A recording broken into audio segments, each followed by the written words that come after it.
All right.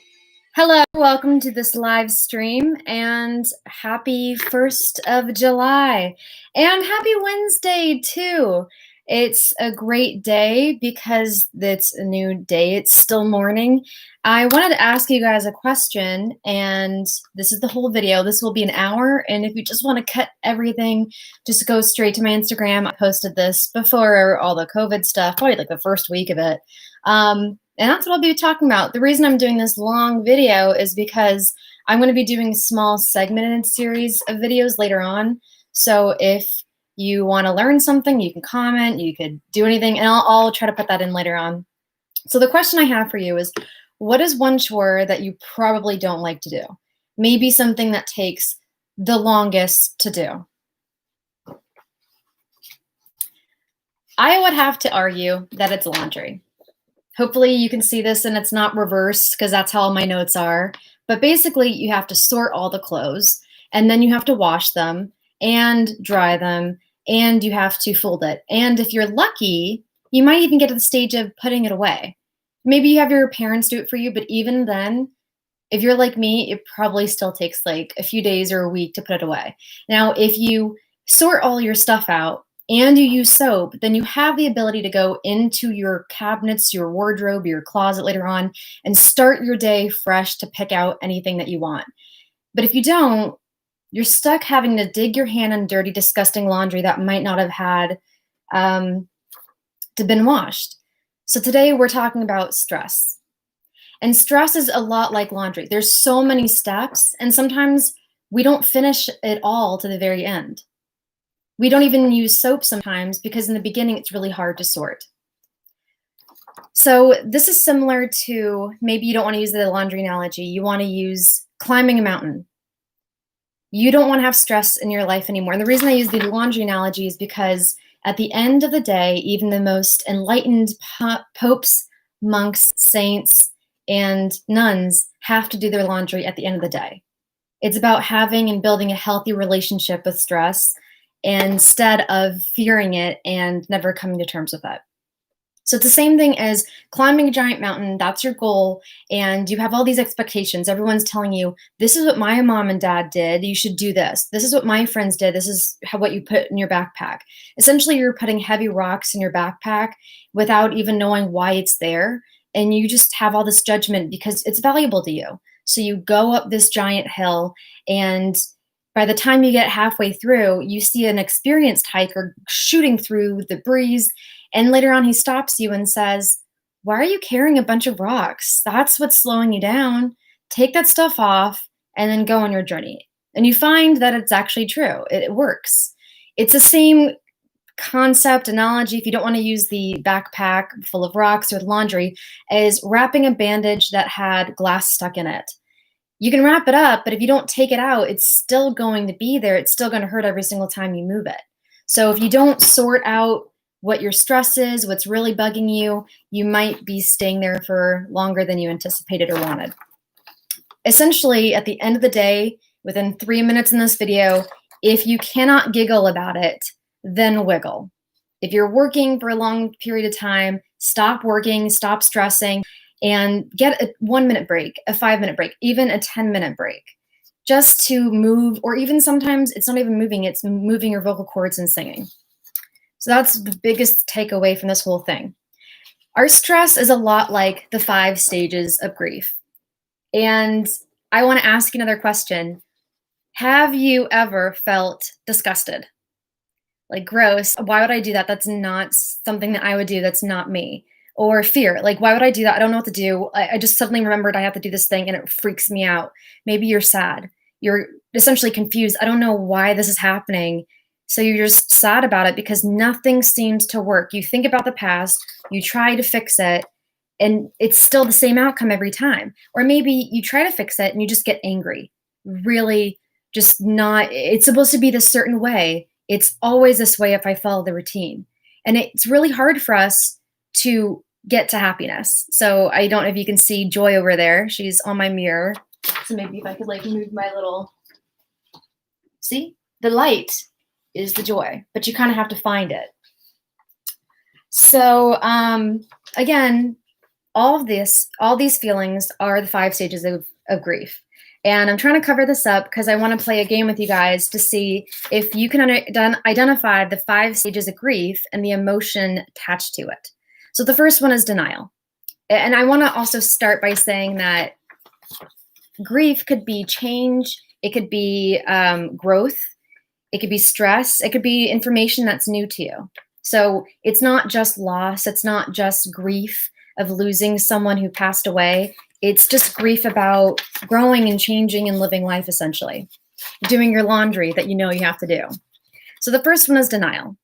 No, that's not me. That's totally not something I would do. Ugh, why would I even bother? This is not really happening. The second one is anger. Like, why is this happening? It shouldn't be what it is right now. Like, for example, COVID. People were in denial, then people were angry about it. And then you get into bargaining. Okay, if I do this, then I don't have to do this. If she makes it through, then I promise, maybe you have a higher power that you believe or you pray to, and you say, if I do this, will you do this? And then you get to depression.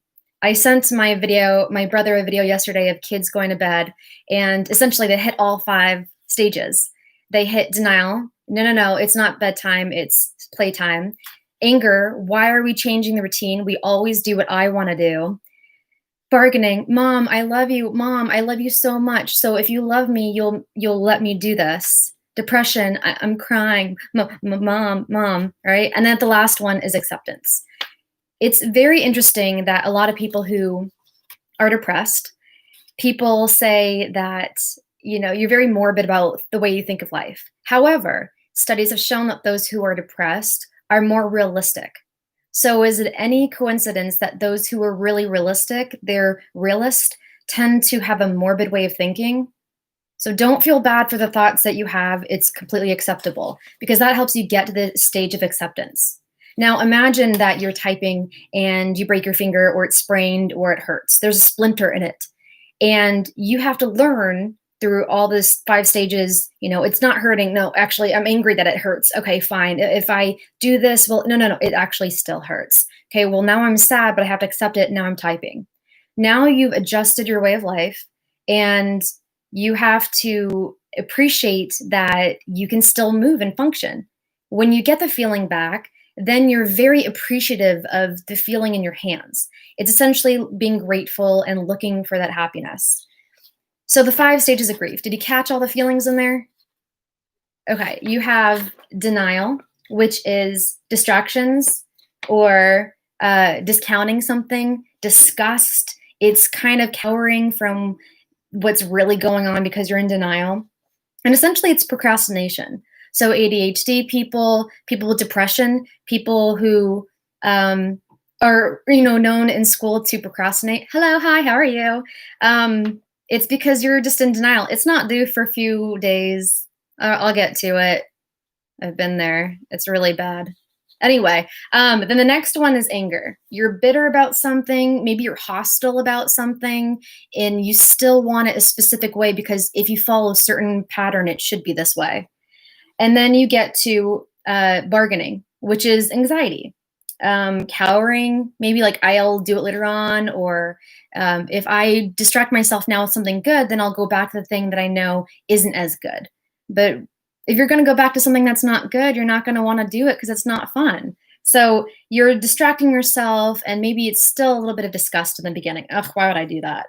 And then you get to mourning, or essentially being confused. Like you don't know how to fix it to make it better. So you're sad and you're depressed. And then last one is grateful and happy. It's that finger analogy. Yay, I got my finger back. So again, stress, grief, it's the same thing as changing stuff. When you're a baby to toddler, you can't sit there and speak baby the whole time. You can't sit there and read a book if you're stuck on letters and sounds for 5 years. Even kids learn to grow and adapt and accept the change, not say it's my way or the highway. So I heard something recently in a meditation, and I thought this was great. Happy people aren't grateful. It's grateful people that are happy. So I'll leave this up here so you can see it, because you could read it out loud to yourself so it sticks a little bit better. when you have all of these denials, all these emotions and feelings, they're all here and it's hard to get to joy. You can essentially accidentally encounter being in civilization, one of the six diseases of civilization: diabetes, obesity, allergies, cancer, depression, and something that is having to do with the nervous system, or arthritis, or like the arteries, arthritis, sclerosis. So I can go into detail. Again, this video is so that I could just give a brief overview, because last time I filmed this, because I practice, it was an hour. And the fact that I'm having these papers makes it a little bit faster already by 20 minutes. Cool. So something that's not on here is sleep. And sleep is kind of what people don't really understand. They'll say like, oh, I'll work until the midnight oil, or I'll sleep when I'm dead. I've got work to make up. So if you're taking away that time for yourself, you're not giving yourself the break. Someone mentioned this, and I think is genius. You're up, active, but there's an equal amount of time for you to sleep. So why can't we train ourselves to have that yin yang, that balance of trying to be stressful, throughout our day working, and then having those moments of relaxing? In my psychology book, it said that those who are distracted by something are more likely to go back to it, but better. And the idea of taking a break allows us to have a fresh mind. How many TV shows and movies have you seen where someone says, take a break, take a drink, get some clear-headed mind to yourself? They come back while they're like at a cafe or un cafe, and they suddenly have this great idea. So taking a break is acceptable. Those in the healthcare field, those in fields where they are taking care of people or emergencies, you do not have time to sit there and take a 5-minute break or a 5-minute meditation. If you were a doctor, for example, a doctor recommended for healthcare practitioners, when you're stressed out, just take at least 1 minute just to breathe and just focus and be present and just equilibrium. But a lot of surgeons, a lot of emergency ER doctors, on location people, officers, paramedics, all these people have said that the best thing that they recommend, and this works so much, I can't recommend enough, is to take a deep breath and then gently let it go. It's not about trying to breathe out as much as you can longer. It's about what I've noticed: before you wake up, just try to see how your breathing is. It's very slow and calm and steady. That's what you want to replicate, being in the present moment. I mentioned waking up because one of the first things that we do when we wake up is, if you've had this encounter, you jump up and you're like, oh shoot, I forgot to do this. Oh man, this is due today. Oh, I have a presentation. And your anxiety starts to build before you've even gone to the bathroom.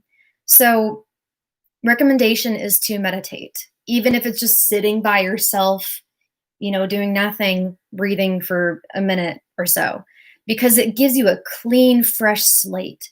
And while you're sitting there thinking about nothing, there will be thoughts that pop into your head.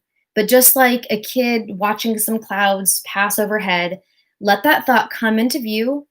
Do not be a writer, a director, an actor, a producer. Do not do anything with that thought. Let it come in and then let it go. It's like a bubble that comes in. It might pop, it might stop, you might stop thinking about it, or it might float away to something else. So that's what it is. It's about, and you might figure out what you need to actually do that day that's important. So focusing on just being meditative and waking up with a fresh, clean slate. Another advice for sleeping and breathing and meditation in the morning: if you are still stressed, you're one of those people like me who say there's not enough hours in the day, I'd recommend calculating, maybe for a week, what is the number of hours of sleep that you naturally get without the alarm going off?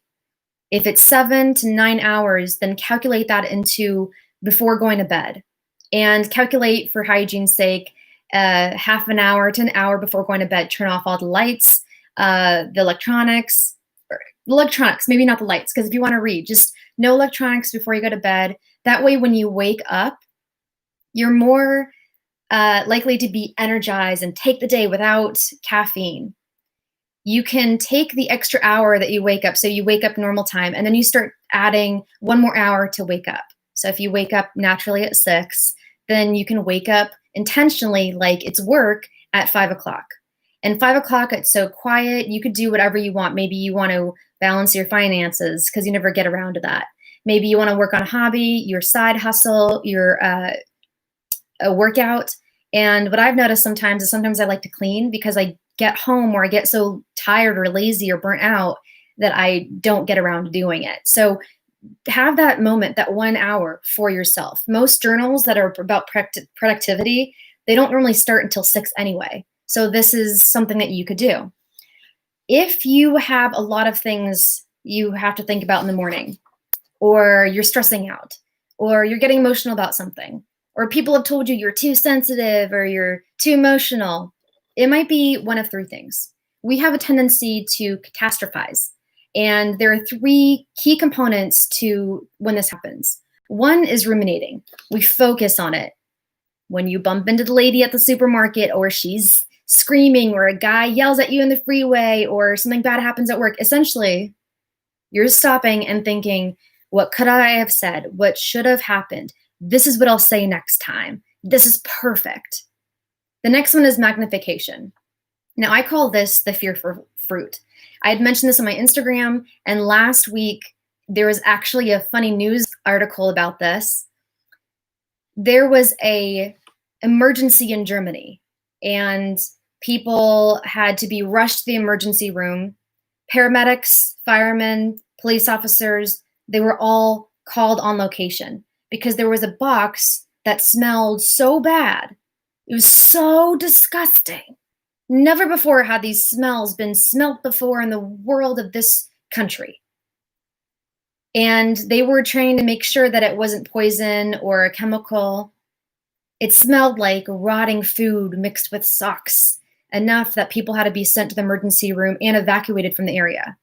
What it ended up being? An Asian fruit, durian. Durian is spiky plant fruit that country had never seen before.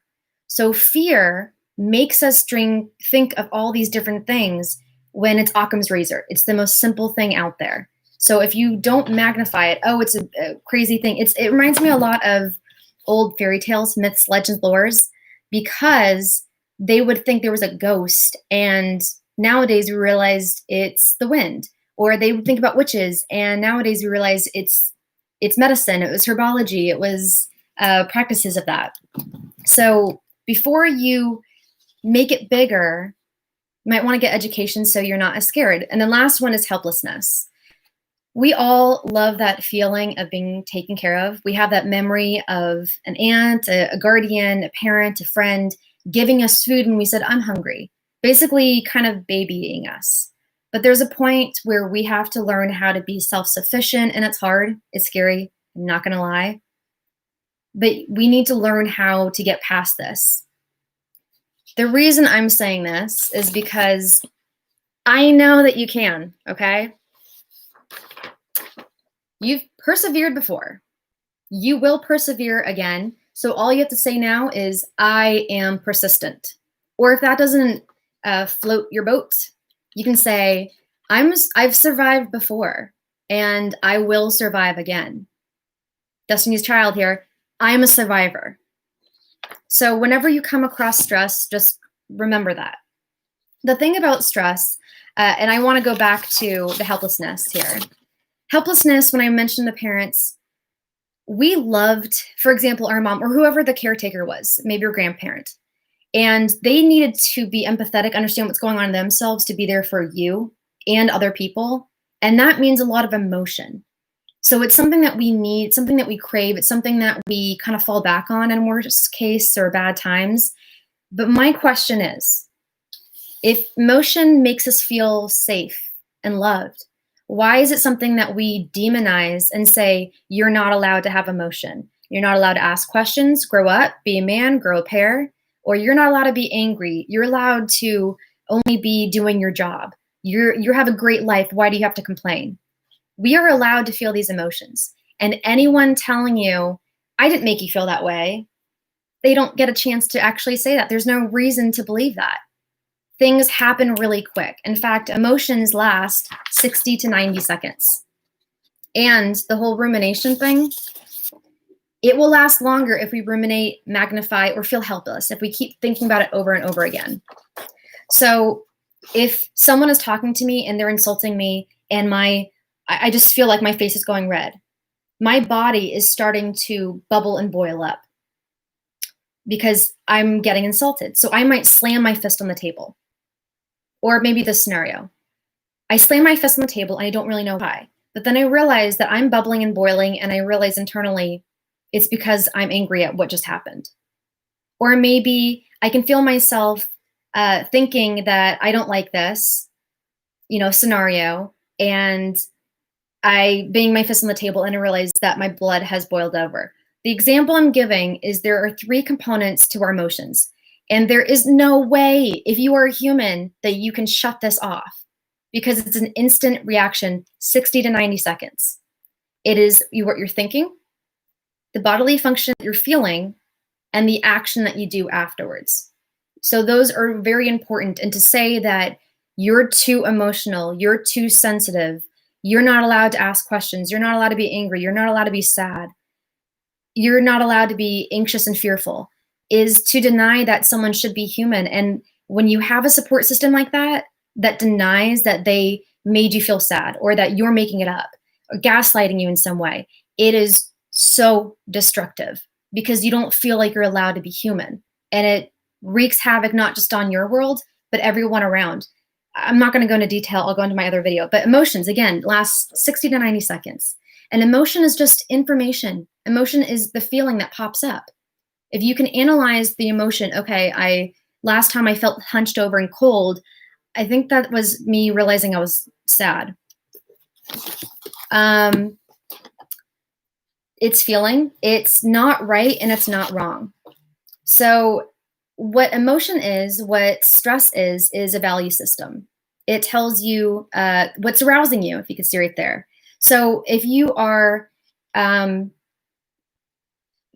you are getting your nails done and you're late to pick up your dog, and you might not go to the grocery store in time to make dinner for your family and the family function you have that night, your value stressors are your appearance or looking presentable or that you are hygienic, picking up your dog or animals in your family, cooking for your family, and then being there for the family connection or people in your life.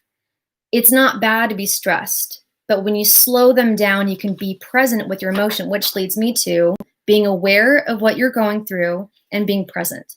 If you're stuck getting your nails done and you're like, man, I gotta leave like right now, there's nothing you can do. So take a deep breath, that emergency breath, and enjoy the moment. And if you need to, think about what might happen later on, but that's gonna lead to anxiety. So as far as emotions go, when you're very anxious about the future, that's anxiety. When you're thinking about the past, that's depression. So again, the present is literally a gift because it's important that you focus so that you're not stressing yourself. Most of the time people say that when we think about the future, we overanalyze, we magnify. It's not as bad as we think. So again, be aware and be present. The thing you shouldn't do with emotion, and this is, do not listen to people if they say otherwise, don't avoid it, no avoidance. Don't run from it, don't hide and shut it out. Don't distract yourself with things such as alcohol, drugs, media, shopping, sex.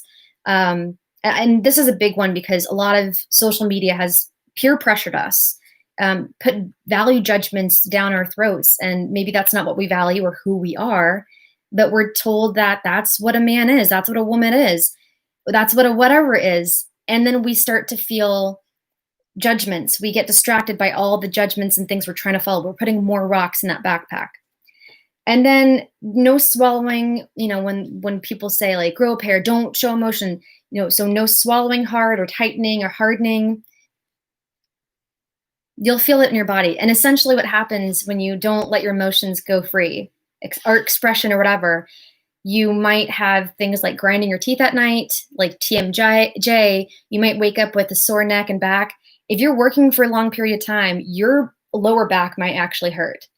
But it doesn't matter how many times you exercise your lower back, it's not going to fix it. It's not going to make it better because you're not looking at the root of the problem. The root of the lower back is that you are sitting down and your legs need to be exercised because your spine is connected to your upper back. And that's also connected to your lower leg. So understanding that your emotion is attached to other things in your life. And then the last one is breathing. Don't breathe to try to keep your emotions at bay. So I said meditation or breathing.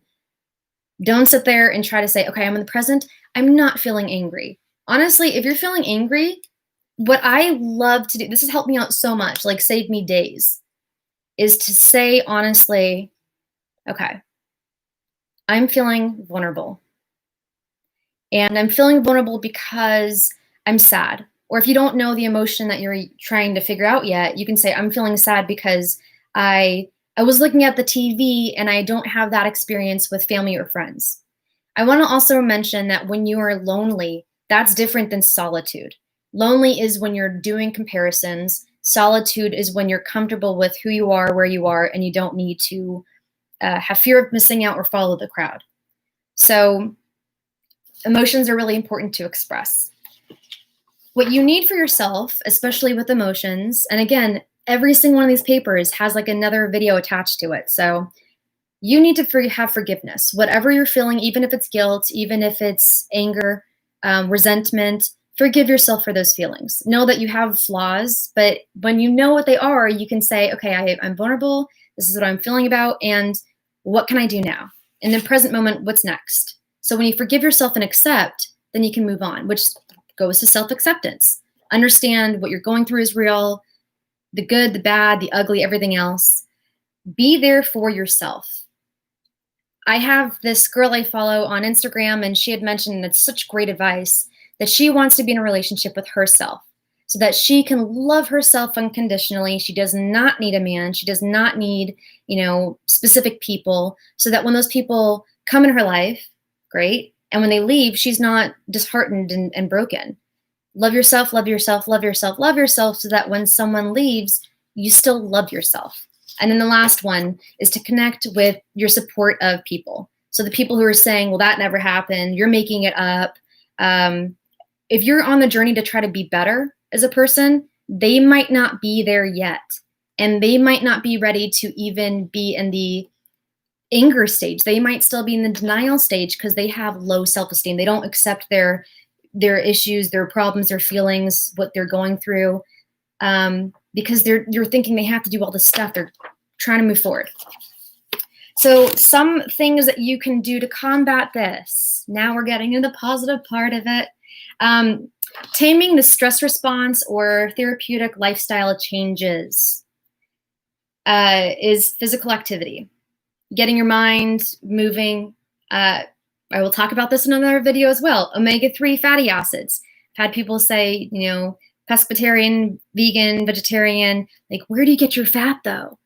I do understand that, and that'll be another video too, but sometimes you don't want to eat healthy. You do want to eat junk food just like everybody else. So trying to balance your diet is important. And also that diet consists of vitamin D, which is in sunlight. And this relates to the first one, physical activity, because when you're in the sun, maybe you're walking, dancing, singing, you're essentially moving maybe. Even if you're inside and the light is reflecting in your window, you're getting sunlight, but give some time to yourself so that you're not stuck inside working and being like, I wasted a whole day and it's beautiful outside. So again, healthy breaks give us their re-energizingness that sleep does. Like if you're sleeping and you have a scar or a scab or some wound, your body is recuperating to fix it. So that break will help you re-energize. They also say that if you're working and you crash around 2 o'clock, 3 o'clock, it's normal, first off. Second off, if you do allow yourself to have a mini break, you'll be more energized in general. Okay, so the next one is healthy sleep. I talked about that earlier. Sleeping and not making excuses as to going to bed late or anything else like that. If you can, try to find something exciting to wake up to. Oh, I have a book that I have to read, or I hate working out. Hello, hi. But I have this playlist that I've been wanting to get to. And then anti-ruminative activities. So being present with maybe 30-second activity, intense workout, which I'll get to, or maybe mindfulness thing for 2 minutes while you brush your teeth. Again, I'll get to that. And then again, social connection. People who are maybe going on the same journey as you, they will be more there for you than people who are saying that what happened isn't there. So now that you guys all know what you can do to combat emotions and the negative emotions with the grief system, and how our emotions play into our relationships, how we're there for ourselves and each other, I want to play a game with you again. So build healthy relationships with stress so that when you're having to do your laundry again, you're not disheartened. In a poll of the top biggest relationship failures, people wrote in their answers. And I was very curious. I kept seeing a pattern over and over again, so I started to tally them up. And all of this stuff in mind, I realized there's a connection. So I'm going to go over it 2 by 2. So the first one that came up again, what do you think is the, like, just in your head, what is something that you think is the biggest killer of relationships that people just, they break up over? Okay, go. Now that you have your thoughts. The first one is gaming. Maybe it's not gaming. Maybe it's being super involved in the hobby that's not paying the bills yet. Or maybe it's not a healthy hobby. Maybe it's working or being there for somebody else. Gaming as a distraction. So the next one is lack of emotional communication or connection. As we discussed in, like, earlier, if you were distracting yourself with the 5 stages of grief, right? Let's see if I can find that paper again. Okay. I'll hold this up. You guys could see it. Gaming is a distraction. It's denial that I have anything that I need to do or important. Maybe not. Maybe you're trying to bargain. If I do this now, then I'll be more energized to do what I want to do later on. I want to say something else about anxiety that I had to learn the hard way, because distractions are a big deal. If you have anxiety, that's okay. It's an emotion and it's telling you something very important. I do not wake up in the morning thinking, I'm going to do finances. This is so fun. I'll be doing something else, and then finances will burst into my head, and then I get anxious, and I don't really want to put that in my schedule. So if I tell myself, okay, that's telling me that I have finances, and that's not going to go away. So let me just spend like 2 minutes on it so that the next time it pops in my head, it's not going to be as big. You pay attention to what your life, your mind is telling you, so the anxiety doesn't build up. And maybe it's not as big or even there at all because you already took care of it. So don't distract yourself entirely, because if you do, then the emotional connection and communication from other people and relationships might be lacking. And again, break the relationship. Because of distractions, if you're not there to understand that you're distracting yourself, you're still in denial phase, the first stage, you might just be the wrong partner, like peanut butter and pickle juice, or pepperoni and, I was going to say pineapple, but actually it's sweet and salty. But it could be so close. But just because you love someone or love something or think it's working out, it doesn't mean that it actually has to work out. It doesn't mean the person has to love you. It doesn't mean that it's actually beneficial for you. If you feel like you're getting, in a relationship specifically, if you feel like you're getting 40% or 70%, that's probably the best that that connection can do. So it's just about practicing, and like kids do, practicing letter sounds to practice how to speak words and sentences. Maybe it's just not the right choice. But if you're trying very hard to do that, you might end up cheating or having infidelity. Like the anger stage or denial stage or bargaining stage. I am so mad because I'm supposed to get my way. It's not supposed to be like this. So I deserve this type of deal. And that stems to ego and being a hypocrite. You're trying to have control, such as I get to tell my partner if I'm cheating or not. And that's the control that I have right now. I've talked about this with other people. And when you are in a relationship with someone, you make the promise that we can be attracted to other people. We're humans, but we're promising each other that we're not going to act on it. And if you're going to cave and not talk to me and communicate because you're trying to deny something is going on in you, not only is it the wrong communication or group, but you might do something because of your ego and you're trying to have control to gain your 5 stages of grief again. So if you are still hitting the 5 stages of grief during things you know you need to do, anxiety, you might lack priorities or leadership. So it's not about leadership having control. It's about doing the things that you know, the anxiety that pops in your head, doing the things that are uncomfortable and need to be done anyway. So I didn't mention this with emotions, but the reason a lot of people don't want to express themselves, even though it's important, or to really understand what emotion they're feeling, is because they're afraid that when they open that emotion, like the show Friends episode with Bruce Willis in it, they're afraid that the emotional floodgates will not be able to be closed, or that it's going to hurt and be uncomfortable. Unfortunately, it is going to be uncomfortable. But if you don't, in the first stage, if you don't do your laundry and you don't sort it out, get rid of the bad stuff, hang it out to dry so it's good, and then do all the steps of folding and putting it away, then essentially, if you don't want to have those feelings, you're still pushing it down, you're running away from it, you're dipping your hand in a dirty pile of laundry. And you can't say that you want change if you don't actively go and try to make that happen. So the next one is jealousy and trust. This will come up again later on, but it's about understanding the relationship and being comfortable with yourself and each other, drugs and distractions, essentially. And maybe sometimes it's money or getting fired or money management, spending without asking your partner, trust. And then this one I think is the most realistic about why relationships don't work out, apart from wrong couple, just being human. Maybe they have tendencies that you don't like picking their nose and putting on the wall, or leaving the toilet seat up and telling you it's your problem to deal with it. Maybe it's, I don't know, okay? Life goes on. Life is crazy. Lack of personal time, space, and boundaries. I think this is so important that I'm going to stop right now for a second and say that you can tell, I have these little cards here, so I'm just going to read it. You can tell a lot by a person by how they respond to your boundaries. If they do not like it and they get angry, it's because they're very used to not being told no. It's a control thing. If how they respond to your feelings when you tell them, I feel this way, or I feel hurt or jaded, or I want to make this better. If they don't acknowledge your feelings, then it shows a lot about that person. Maybe gaslighting you or diminishing you, devaluing you, making you feel like you're not human, even though you have these emotions as a human. How they respond when you need support, and also how they respond to your growth. There are 4 types of boundaries. Again, another video I'll get into, but it's physical, emotional, spiritual, and intellectual.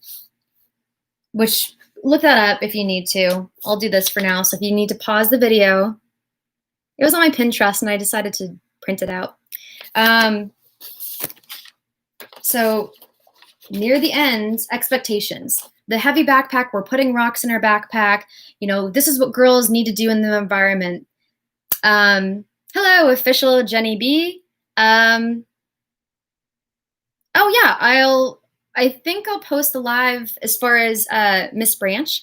I'll post the video still after the stream.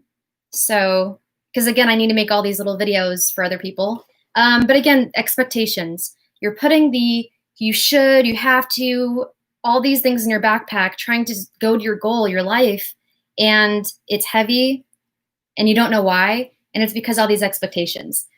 If you don't follow priorities, if you don't communicate and have connection, if you are thinking that you are in denial and you deserve more, then you might not be equipped to have kids in your life, because kids are the epitome of stress or emotion, because they're trying to figure out just like you.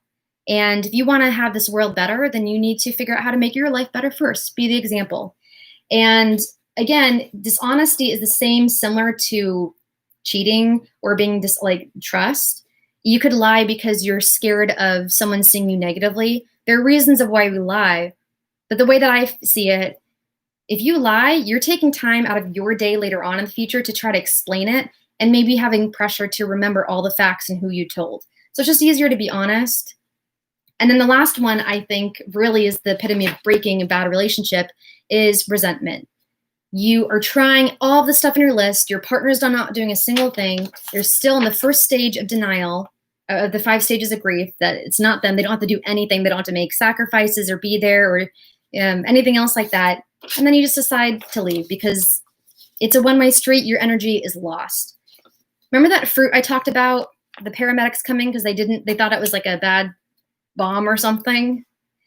Fear breeds myth, lore, and prejudice.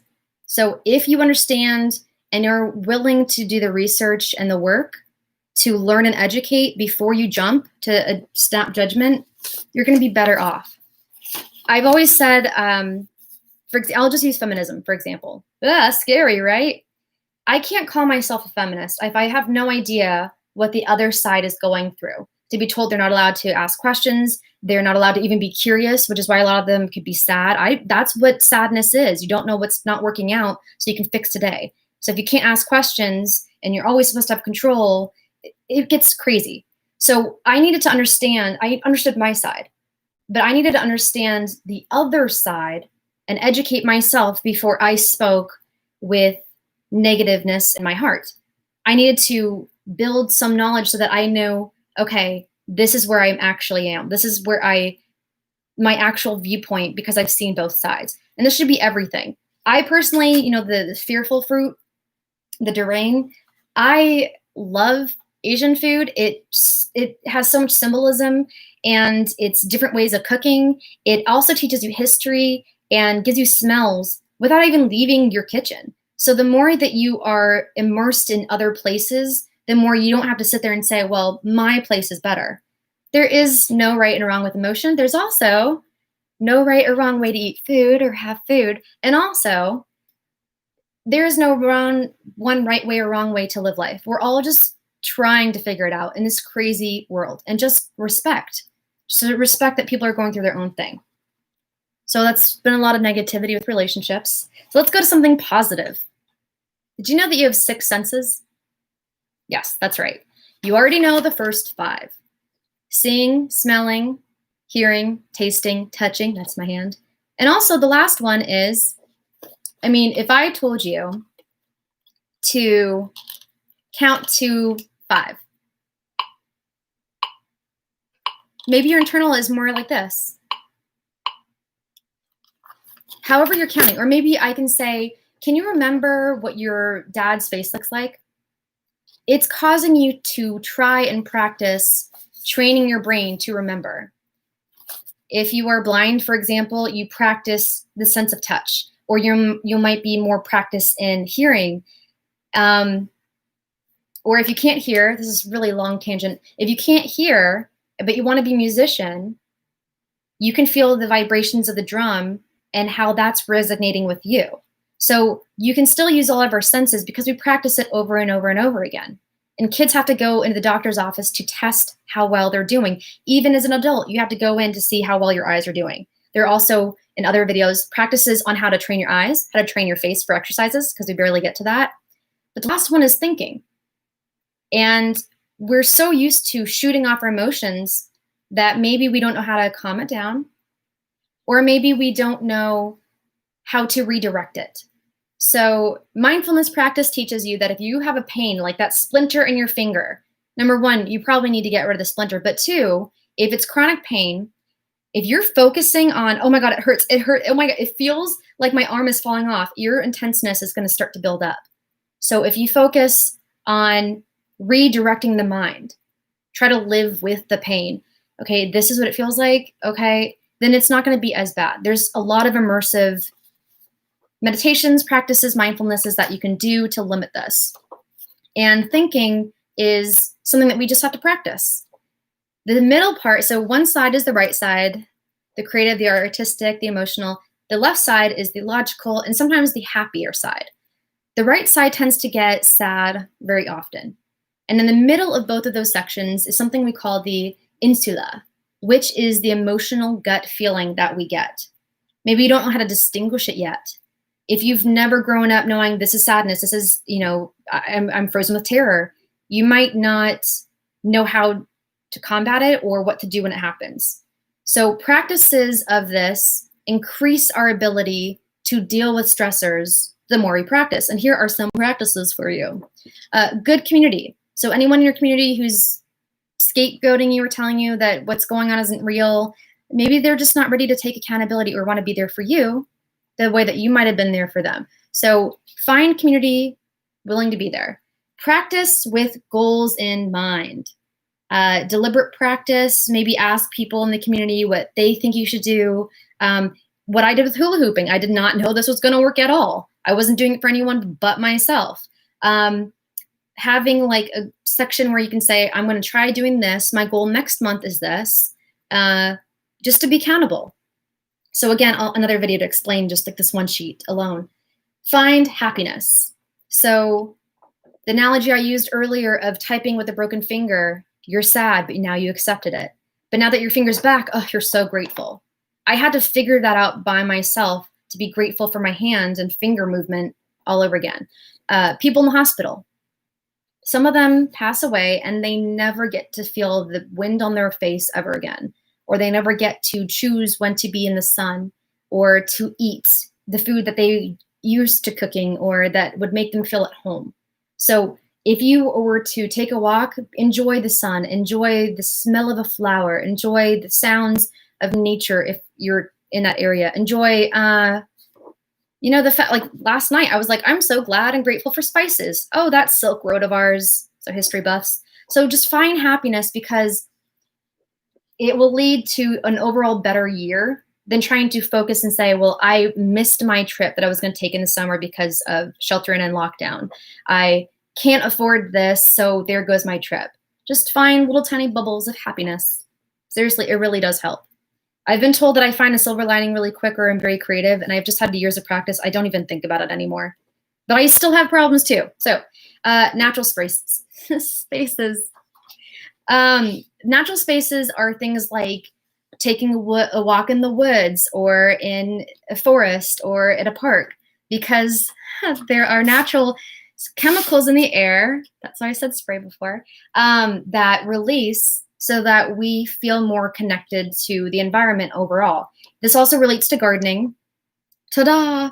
So when you're digging in the dirt, something about the microorganisms in the dirt, something about the smell or the feel just connects you back to nature. And also, when you're taking a walk in nature and the sun, like we mentioned earlier, the sunlight, vitamin D, walking helps us connect more to family and friends and be more creative. And I also realized that when you're walking and you're in nature, every kid loves nature. It's just like they're so empathetic. They realize they're one with the earth.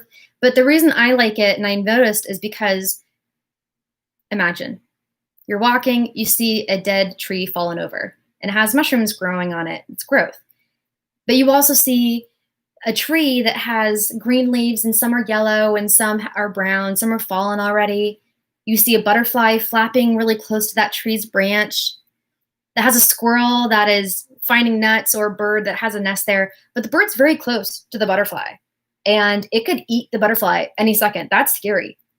So in one scene, one setting, one scenery, you don't have happy animals all happy and all green and all growth. You've got death and growth, anxiety of what's going to happen, and imperfections. But looking at the whole picture, finding your own happiness, it doesn't deplete how beautiful the whole thing is. And I think that's why a lot of people like nature walks. And in Japanese, they term this as green therapy. Smells. So whether you have a diffuser or you have something that you can spray on or roll on your head when you're having migraines, I got a headache, or maybe you can roll on your skin to release certain smells, or maybe getting dressed for the night. Oh, I just sprayed. Okay, well, there you go. Sprayed my music stand, so it smells delicious when I practice. Finding happiness. Smells will help us remember things. Like rosemary is good for memory. Lavender and chamomile are good for relaxing, but you can also use lavender for cooking. The world's your oyster of knowledge. It's so fun, especially when you're gardening and cooking. So smells help you kind of really quickly bring back to the present moment, or even just recenter yourself. And then mind-body technique. This, I'll go in another video.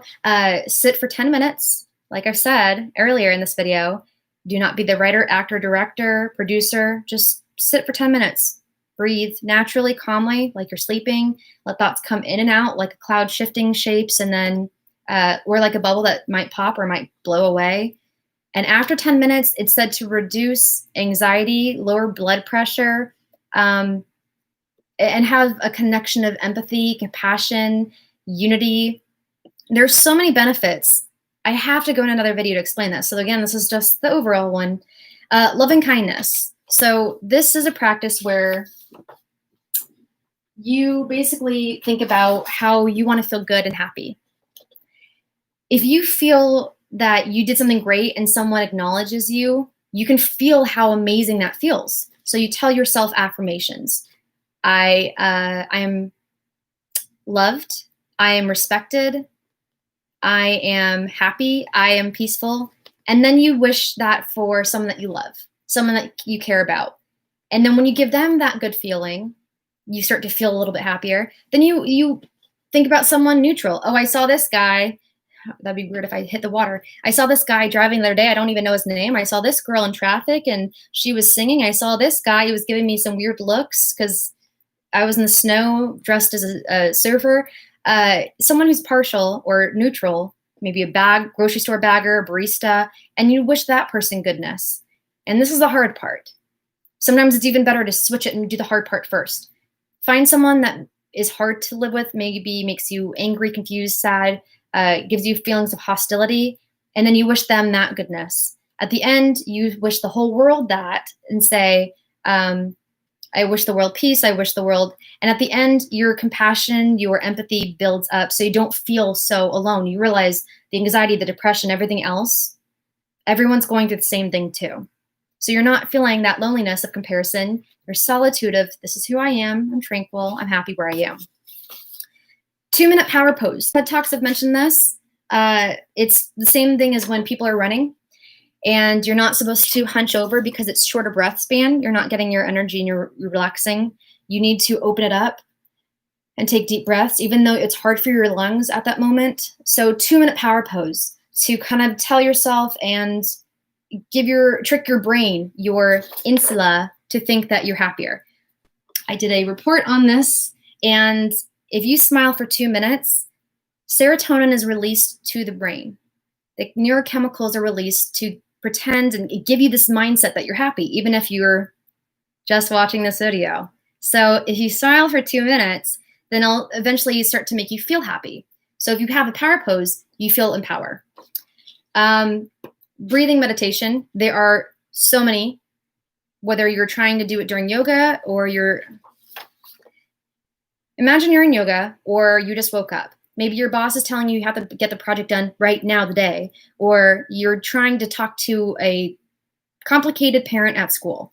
Every scenario requires a different time. Time to wake up, time to get going, time to talk to different people, the one that's an emergency, one that's just making you upset. And each one requires a different breathing technique. So again, it needs another video. 2-minute mindfulness activity. Wash your hands. Well, it's too long actually. Wash your face, brush your teeth, do a chore. I talked about this in my first live stream video. If you're having problems starting your hobby or sticking to it, like sometimes it's hard for me to practice my violin, just do it for 2 minutes, just 2 minutes. So that way I did it for the day. And if I go longer, then that's the goal. That's great. But if we tell ourselves an hour, it starts to get anxiety for us. It gets overwhelmed. We can't figure out how to put it in our day. So 2 minutes of right now, I'm focusing on how my weight is shifting when I'm walking. If you get an injured foot and you can't walk on it, then you're very grateful for how your body moves. If you are brushing your teeth, how many times is it going up and down? Am I doing a circle? How many times is that? 3 times? What does it feel like in my mouth with the bubbles? What does it taste like? Just be present in the moment, and it helps in general. And then this one is a good one. For 30 seconds, do an intense activity. Jumping jacks, running up and down the stairs, crunches, sprinting. And at the end of 30 seconds, you'll realize, 1, the activity is a lot easier to do because 30 seconds goes by fast when you're in the heat of it. And 2, it's doable. You survived, You'll survive again, you're a survivor. You persisted before, you're persistent. So it's essentially the intenseness that you're putting on yourself, that's you practicing stress. Stress needs to have this positive mindset of, oh man, that thing just popped in my head that I realize I have to do. Okay, don't hide. I am stressed right now. I'm feeling vulnerable because I'm stressed that I have to do finances. Okay, then my next step I think I should do is to write a list for 2 minutes. The next one is positive word association. So a blanket you like for little kids. Oh, it's fuzzy, it's soft, it's warm, and then you get to safe. So potentially you're making yourself feel a certain way. Or you could do like affirmations, find your own beauty, find your own happiness. You know, I look for the beauty. I am amazing. I am empowered. So you can just find word association, desirable, admirable, asset. So moving on. This one does not have any specific categories, but if you are really scared of public speaking, of feeling like you do not belong at your job, you're an imposter syndrome, maybe you're giving a performance and you're worried about choking because like the beautiful violin, there's like 20 different things you have to learn. Not that anyone's asking, but you have to have a certain back posture, arm pressure, arm movement, wrist movement. You have to bend your knees a certain direction and know what the speed is. And I kid you not, sometimes I forget to breathe. It just happens. And you can hear it in everything. So we as a human society have a working memory of seven things we can keep in our head at any given time, plus or minus 2. If you can't remember everyone's name in a party, don't freak out, okay? It's normal. So you can remember 5 things or 9 things. And that's why the phone number is normally 7 digits, at least in the States. So if you are worried about going on stage and dancing or performing, you already know everything. You know it because you're on that stage or giving the speech. So tell yourself only 3 things that you need to work on today. Or better yet, studies have shown that if you sing, hum, or whistle, it makes your mind not focus on it. You're practicing your insula and you're not hyper-focusing. You're not hyper-thinking about something. So distract yourself. Maybe you're worried. I've done this before. I love it. If you're worried about a job interview and you're nervous, just run before you get in the building, because when you get in the building, that's when the job interview starts, when people greet you and all that jazz. All right. So also careers. People get really stressed about that. Like, are you sure you want to do this job?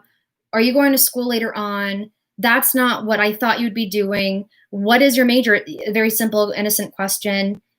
Essentially, if you have a sense of purpose in what you're doing and you apply with your natural skill, it will make you feel less stressed because it's where you are and where you're happy. There's a janitor at school that loves it, been there for years, and every single day he goes early to school, and I catch him early because I'm trying to practice before school starts. I hear him sing in the hall as if it's just like his own stage. And in the afternoon, he gets to see the kids and say hi to them. So in his life, his world, his benefit, who he is, it matches who he is and what he wants to do. And no amount of anyone being mean or disrespecting is going to have him change his mind. Hello, Hilly Jones. Oh, I'm hopefully back on YouTube. Trying to think of more things I could do. Hooptricks.com for hula hoopers if you need more tricks to do. We're almost done. Okay. And also the last one, when you're trying to figure out your job, your career, also at parties, let go of what everyone wants you to do or be. As Elsa says, let it go, let it go. So don't have those rocks in your backpack and expectations, because it's more stressors that are value judgments. But if that's not something that's important to you, then don't carry it. Don't make it your goal. Don't make it your career. Don't make it a focus, because you got an attention span that's got other things to do, Mister. What's it called? Zia? I think that's pretty what it's called. Okay, so relationships. Stress. Relationships are tricky, okay? So if you're going to keep your memory and your energy, then save your energy. If someone requires more attention and they haven't learned how to be there for themselves and self-sufficient. They're still in the phase of not rumination, not magnification, but helplessness, and they require your always presence. It's going to be hard. So maybe talk to them, or if you're giving, and someone doesn't want to give back, it's not really a fair trade. So save your energy, leave that bad relationship if you have to, and understand that it's okay to feel the grief and loss. But once you accept that grief, 5 stages of grief, put your time, space, and energy into others that have a more fulfilling relationship. There's nothing worse than trying to be there for one thing or event or situation, and then trying to be there for something else you need to be there for, but you're burnt out by that time. And like I said earlier, instead of trying to focus on one big thing a year, so if it doesn't work out the way that you wanted, you're bummed out, try to do a lot of different things that year. And just like that, if try to hang pictures of smiling people in your house to remind you people who love you, or maybe people that you look up to as far as goals or idols. Understand those idols have stressors too, so we're all trying to figure it out. 2 more pieces of paper. So this definitely needs its own video. But if you want to have more fine detail, go to that video. Technology and therapy. I love these 3, but there's biofeedback, there's virtual reality for phobias and fears. So if you're worried about snakes and you live in Ireland, don't worry, there's not really a lot of snakes there. But if you're still worried about it and you're going to a different country, then immersion therapy is you're going to see the snake, or your therapist is going to introduce snake without you even realizing that the snake is coming right now, so that you realize that this is going to pop up. And when something bad happens, you can know how to deal with it less. Like if you watch World of Dance, like I do, they had contestants go to what they thought was a last audition for producers, and it ended up being the actual final judges. And it's the immersion therapy. They said they want to see how contestants act or react, because that's imperative when they do duels or anything else like that.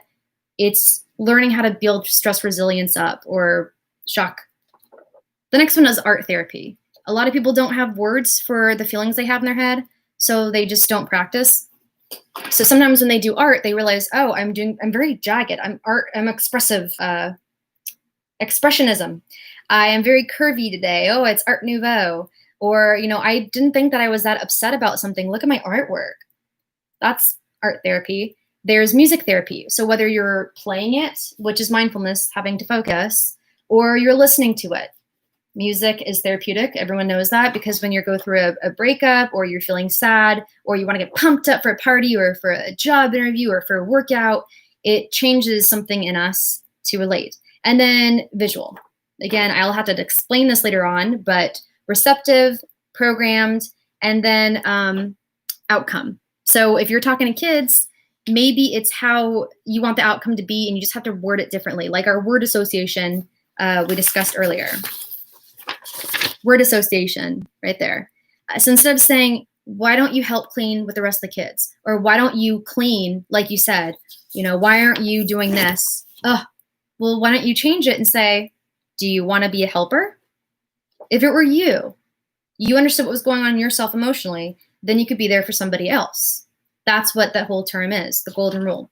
And then there's the EMDR, there's cognitive behavior therapy, there's the butterfly hug. I'll have to show people how to do it later on. And then I did this one at one point, EFT tapping. And the tapping is essentially like this. Like essentially, if you're working and this is your stress, it's someone doing this to you. And you're like, what? I don't know where I put it, but I had, maybe I skipped acupressure and puncture. Probably skipped that. That's to say that, when you're having a headache, you automatically press on the pressure points. So whether it's actually puncturing your skin or pressure, it's the same idea, concept earlier of when your lower back is hurting and you need to press on the point, like chiropractic work, on your lower back, because it's all connected. So I just wanted to say that before I forget. So these are things I've probably mentioned before. Again, another video. But there are multiple ways, multiple breathing techniques, multiple yoga techniques, moves, different ways that you could walk, whether you're walking for 30 minutes, walking with a friend, walking in nature. You could work for an hour and move and move for 25 minutes every hour, or maybe move for 1 minute every half hour. There's a lot. Lots of meditation types, loving kindness, mindfulness, gratitude. The one thing I will say is, if you don't do gratitude, it sounds really weird to be thankful. Like, I love my cat. Like, I'm pretending to be a kid. I love my cat. It is black. It is fluffy. We don't want to be kids, right? But there is something beautiful and innocent about kids who are in the present moment, who just go right back to, well, mom's yelling again. Oh, I guess I'm just going to go play with my toys. It's hard for them to understand that concept, past and present, or past for depression, future for anxiety. So they're always in the present. And it's hard for us as humans, adults, to have gratitude, because even Thanksgiving, we're sitting there going, how come my team's not doing well? How come the food's not ready yet? When am I going to be able to buy that Black Friday thing? We're not really focused on gratefulness that day, as much as we want to say that. So I would recommend having a gratitude journal. And if saying a gratitude journal is hard, then focus on making it a happy journal or a happiness journal. What are 5 or 3 things I saw today that made me happy? That, like, I think there's a plant called wisteria. It's a beautiful purple flower, and it's very rarely seen. So when you see it, that's happiness. Or the smell of something that you did not know what you were making. And if that still is hard, then you basically change it to what's going right. At least one thing that's going right. Well, I found my other sock, or at least I found $5 in my pocket a few days ago. So change that up. And then the last one is journaling. This helps out so much if you're very confused about everything in your life and you want to figure out what is going wrong. So you basically get a journal, you write down, here's what my exercise was today, here's what I ate, and very quickly, here's what my day was like. It could fill up 1 page. Exercise, what you ate, and then went to Bethany's house. She gave me recipe for tamales. Finance people called, didn't know where my account income was coming from. Basic, just overviews. You don't need to write a diary entry. That way, after a few times, you can look at it and be like, oh, you know what? Every single time I'm stressed with finance, I tend to eat junk food. Or every time I miss my meditation or my workout, I have a really bad, grumpy day. And they'll tell you at the base level where to start with all this stuff. And at the end of it all, it goes back to laundry, that chore that we have to do every week. And if we don't focus on the stress, if we don't figure out how to sort what emotion we're going through and how to cleanse ourselves and accept what's going on, how to get past it and move on and accept, and how to be productive and organized and not feel like we're choking or slowing down or have a bad memory, then we'll be able to put away whatever is stressing us away so that we can start our week, our day, with a fresh slate, a fresh change of mind. Instead of having to go back in the past, I didn't figure this emotion out. Now I got to drag this relationship because I haven't had that conversation yet. So that's essentially it. I don't think there's anything else. To Jenny B, I will post this so that other people have reference. This went 8 minutes longer than the last time I tried to do this. But yes, that's essentially all I have for now. I figured out how to make the video, but I forgot how to end it. So thank you guys all for tuning in. And I don't want to sit here and tell you guys to like it or to follow me, because I don't want to tell you what to do. But if you do want to have quotes of inspiration, funny pictures once in a while, or you just don't want to hear me talk about all this stuff all over again, check out my Instagram, same name as my YouTube. It literally has the journal entries of these notes. And if you're confused about the notes, which is why I'm making the video, I will make a video about it later on, doing ones on cooking and might do ones on food and vegan stuff. Again, I love food. Okay, do not get me wrong. Do not sit there and say, like, I don't love food if I have a specific diet. because I will not eat anything if it's not good, and I will just eat junk food even though it's healthy food. But thank you guys, and you stay classy, internet. Yeah, get your workout on and sing songs and blast music and just be you.